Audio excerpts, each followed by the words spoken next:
नमस्कार, आप देख रहे हैं बोले भारत और यूपी की बात। मनीष के साथ में आपका बहुत स्वागत है। 2027 का विधानसभा चुनाव भारतीय जनता पार्टी के लिए कितना चुनौतीपूर्ण रहने वाला है?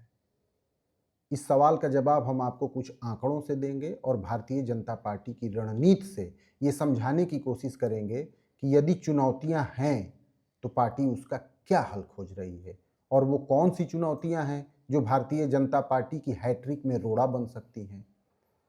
अखिलेश यादव ने कहा है कि सभी कार्यकर्ता और नेता अगले विधानसभा चुनाव की तैयारियों में लग जाएं।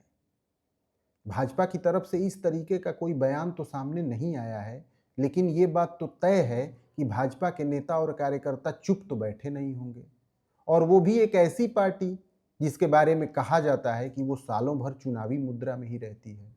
तो भारतीय जनता पार्टी किन चुनौतियों की काट के लिए ग्राउंड पर काम कर रही है, ये बात हम समझेंगे, लेकिन उसके पहले ये समझ लेते हैं कि भारतीय जनता पार्टी के सामने अगले विधानसभा चुनाव की क्या चुनौतियां हैं।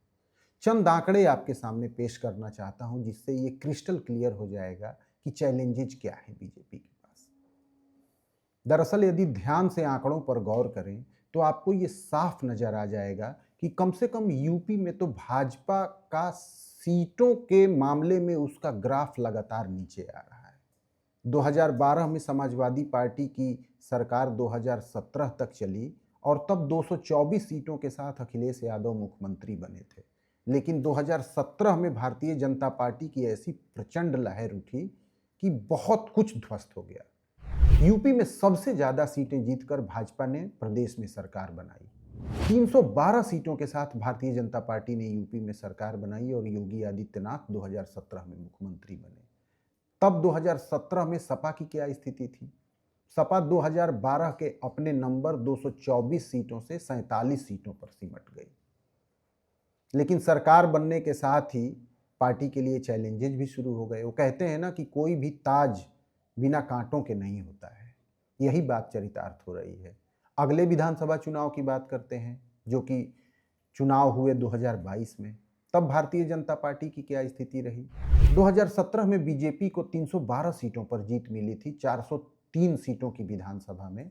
लेकिन 2022 आते आते वो 255 पर आ गई, यानी भारतीय जनता पार्टी को 57 सीटों का नुकसान हुआ। अब दूसरे आंकड़ों पर भी गौर करते हैं। लोकसभा चुनाव के आंकड़े देख लीजिए। 2014 के लोकसभा चुनाव में भारतीय जनता पार्टी को यूपी की 80 में से 71 सीटों पर जीत मिली। मोदी लहर और हिंदुत्व की आंधी में सारी पार्टियां उड़ गईं। लेकिन 2019 में क्या हुआ? भारतीय जनता पार्टी को 80 सीटों में से 62 पे संतोष करना पड़ा। और तो और 2024 में तो हाल पार्टी का बहुत ही बुरा हो गया। 80 सीटों में से सिर्फ 33 सीटें, यानी 2019 में भाजपा के पास जितनी सीटें थी उससे आधी सीटें 2024 में रह गई। यानी कि विधानसभा के चुनाव और लोकसभा के चुनाव दोनों के ही चुनावी आंकड़े देखें तो 2014 से लोकसभा चुनाव के आंकड़े और 2017 से लेकर विधानसभा के चुनावी आंकड़े ये बताते हैं कि भारतीय जनता पार्टी का नंबर कम हो रहा है। ये जरूर है कि यूपी में उसकी अभी भी प्रचंड बहुमत की सरकार है, लेकिन चुनौतियां तो ही हैं उसके सामने। तो आखिर वे कौन सी चुनौतियां हैं? 2022 के विधानसभा चुनाव की बात कर ले। 5 ऐसे जिले थे जहां भाजपा को एक भी सीट नसीब नहीं हुई थी। कौन कौन से जिले? शामली, कौशाम्बी, गाजीपुर, आजमगढ़ और अंबेडकर नगर। ये 5 वो जिले थे जहां भारतीय जनता पार्टी को विधानसभा की एक सीट भी नहीं थी। कुछ जिले तो छोटे हैं जहां 2 से 3 विधानसभाएं थी, लेकिन आजमगढ़ जहां 10 विधानसभा की सीटें हैं वहां भारतीय जनता पार्टी को एक भी सीट नहीं मिली थी। तो आखिर इन सभी चुनौतियों से भारतीय जनता पार्टी कैसे लड़ेगी? आपको बताते हैं कि भारतीय जनता पार्टी ने इन जिलों में फतेह हासिल करने के लिए क्या किया है। उसने 2 रास्ते अख्तियार किए। एक, उपचुनाव में जीत हासिल करके नंबर को बदलना, और दूसरा, इन जिलों में जो छोटी पार्टियां मजबूत हैं उनको अपने पाले में लेना। एक एक जिले के एग्जाम्पल से आपको समझाते हैं। शामली जिले में भारतीय जनता पार्टी को एक भी सीट नहीं मिली थी। 2022 का जब चुनाव हुआ था तब समाजवादी पार्टी का राष्ट्रीय लोकदल के साथ गठबंधन था और रालोद ने शामली जिले की 2 सीटों पर 2022 में जीत दर्ज की थी, शामली और थाना भवन। अब वो आरएलडी भारतीय जनता पार्टी की सहयोगी है। शामली जिले का संकट भाजपा के सामने से खत्म हो गया। दूसरा जिला है कौशाम्बी। कौशाम्बी में भाजपा के पास कोई सीट नहीं थी, लेकिन चायल से समाजवादी पार्टी की विधायक पूजा पाल भारतीय जनता पार्टी के खेमे में है। उन्होंने राज्यसभा चुनाव में क्रॉस वोटिंग किया। कौशाम्बी का किला भी भाजपा ने ध्वस्त कर दिया। तीसरे जिले की बात करते हैं अंबेडकर नगर। एक भी सीट वहां भाजपा की नहीं थी, लेकिन जलालपुर से विधायक राकेश पांडे भाजपा को वोट देने के बाद अब उसी के खेमे में माने जाते हैं। और तो और कटहरी से लालजी वर्मा विधायक थे, विधायकी छोड़कर सांसदी का चुनाव लड़े, सांसद बन गए। लेकिन 2024 के उपचुनाव में भारतीय जनता पार्टी ने कटहरी सीट उनसे जीत ली।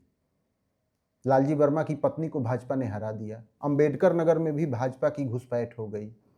अगले जिले की बात करते हैं गाजीपुर की। गाजीपुर में 2022 के चुनाव में भाजपा को कोई सीट नहीं मिली थी, लेकिन समाजवादी पार्टी के साथ साथ 2 सीटें जहूराबाद और जखनिया, इन सीटों पर सुहेल देव भारतीय समाज पार्टी यानी सुभाषपा के ओपी राजभर को जीत मिली थी। अब राजभर इन दिनों किसके खेमे में हैं? वे भारतीय जनता पार्टी की सरकार में मंत्री हैं। भाजपा ने गाजीपुर में भी सेंधमारी कर ली, यानी जिन 5 जिलों में भारतीय जनता पार्टी को 2022 के चुनाव में एक भी सीट नहीं मिली थी, उनमें से 4 जिलों में तो भारतीय जनता पार्टी ने सेंधमारी कर ली है।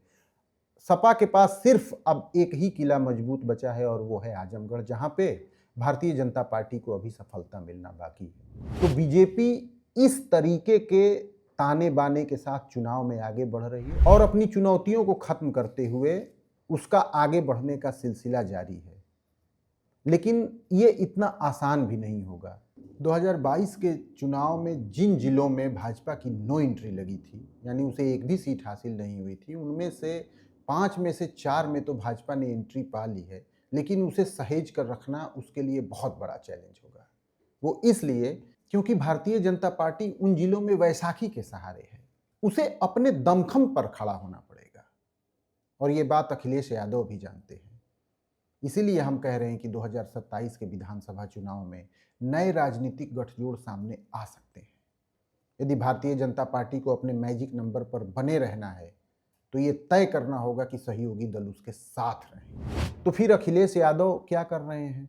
उन्होंने तो आह्वान कर दिया है कि जितने भी कार्यकर्ता और नेता हैं वो चुनाव की तैयारी में लग जाएं। जाहिर तौर पर अखिलेश यादव ये नहीं चाहेंगे कि वे विधानसभा के चुनाव में सिर्फ कांग्रेस के गठबंधन के सहारे उतरें। तो क्या गठबंधन का कोई नया दौर भी शुरू होगा यूपी में? ये देखना बहुत दिलचस्प होगा। यूपी की बात मनीष के साथ में आज बस इतना ही। एक ताज़ा एपिसोड लेकर मैं फिर हाजिर होऊंगा। तब तक के लिए दीजिए इजाज़त। नमस्कार।